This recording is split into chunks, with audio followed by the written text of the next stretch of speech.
want the team here and our community and our riders and everything to feel like they are just as much part of this. You know, throughout Lectric and our lives and everything, we have been giving at various scales towards various projects and whatever. And I remember thinking, like, let's scale up our giving and our projects, and let's do something like big and like, you know, big, really try to tackle something for the first time. Like, we've partnered with organizations before, but let's do something significant. We just had a project come on our radar about this orphanage in Khayelitsha, South Africa. And we have our point in South Africa that's been monitoring the situation and you know, is kind of looking at it, and we think that it matches up pretty closely to what you guys can do. And you know, it basically, this orphanage is going to be shut down.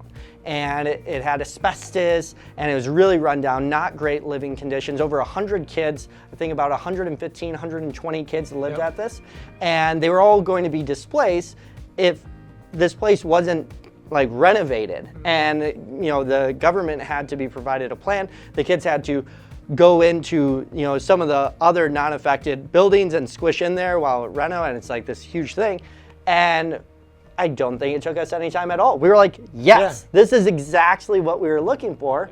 And so we gave them the green light, we get going on it, and it was so exciting to see, just the reaction from the team there, the mamas and the staff members, but the kids could tell something was happening, right? There's suddenly construction crews there, and this was something that stuck out to me, is like, we can make this place a home for these kids, right? Not just a structural building that's now safe, but let's give them a fantastic playground. You know, let's paint it, let's bring better the furniture, the beds, the beds, everything. Like, let's really do it up well.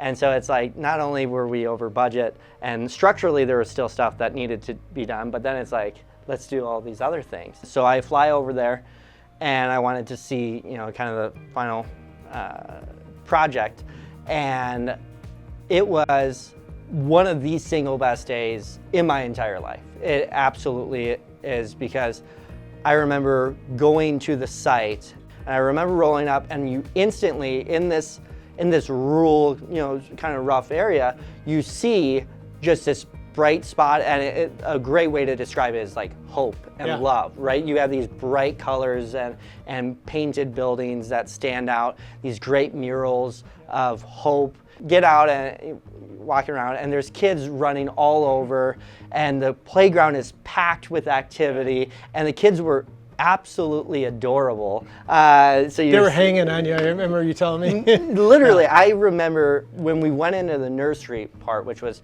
I think, kids under 18 months or under 2 years, and I walk in, and your heart feels just full, because they're just so excited because someone's in there. And I remember walking in, and the kids just kind of swarm us, and this kid just holds on to my leg, and I'm like, this is the greatest feeling in my entire life. So it was a very special day. I like investing into the future of the planet and the world, and I don't think there's really any better investment than the youth. Yeah, I mean, the investments that we're making in the youth are generational, again, like we've talked about. I think of it that way too, like, which one of these kids, or maybe all of them, are going to grow up into, into a great poet or a writer or a politician or business person, or just a great parent, right? And generational, like, who's going to have that story? Right? Someone's going to say, hey, my parents grew up in an orphanage in South Africa. Yeah. This story is going to play out not in the next year or two. It's going to be 100 years from now. And the impact that we can have will be lasting. They are so awesome. Yeah. You did, and they have so much appreciated what you did for them. So this is last holiday, Christmas time. I recruited some friends out in South Africa and went to the store and just bought as many Christmas presents as I possibly could.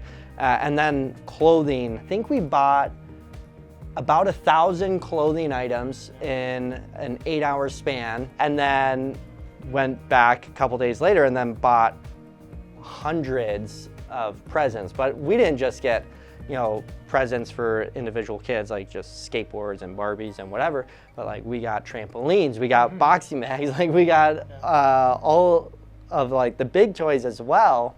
But I remember the joy that I had as a kid of opening a Christmas present. Yeah. And I really wanted them to be able to get that. So I went to a random restaurant. I don't even know if I ever told you this, but I just started recruiting people back to my Airbnb, and I said, I got all these presents that I need wrapped. And so then I had 20, 30 strangers at my place wrapping presents. It was crazy.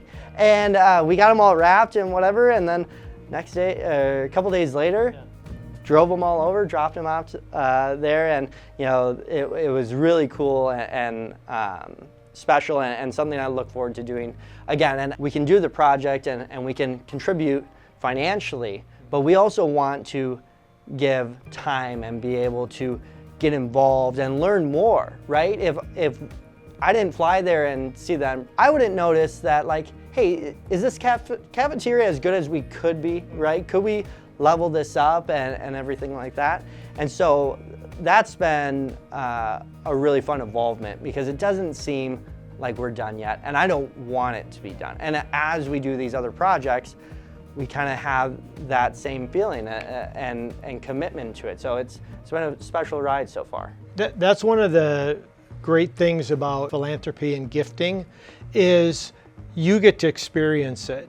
But I also know from our team members that they love it, because you share photos and stories. We've actually had some of our own team members, David and Noah, we've sent them to it before during some big milestones. And like we want the team here and our community and our riders and everything to feel like they are just as much part of this. I mean, this isn't by no means you and Robbie or myself doing these things, right? It's a collective of the team that takes such great joy in what we're doing through our work, and how that work can then be passed forward to others. And it doesn't even stop there. It goes to, like you said, our customers.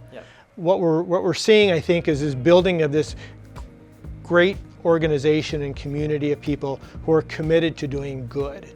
That's what's most exciting, because I hear you and your enthusiasm and excitement about it, but I also hear it from our team members, and I hear it from customers.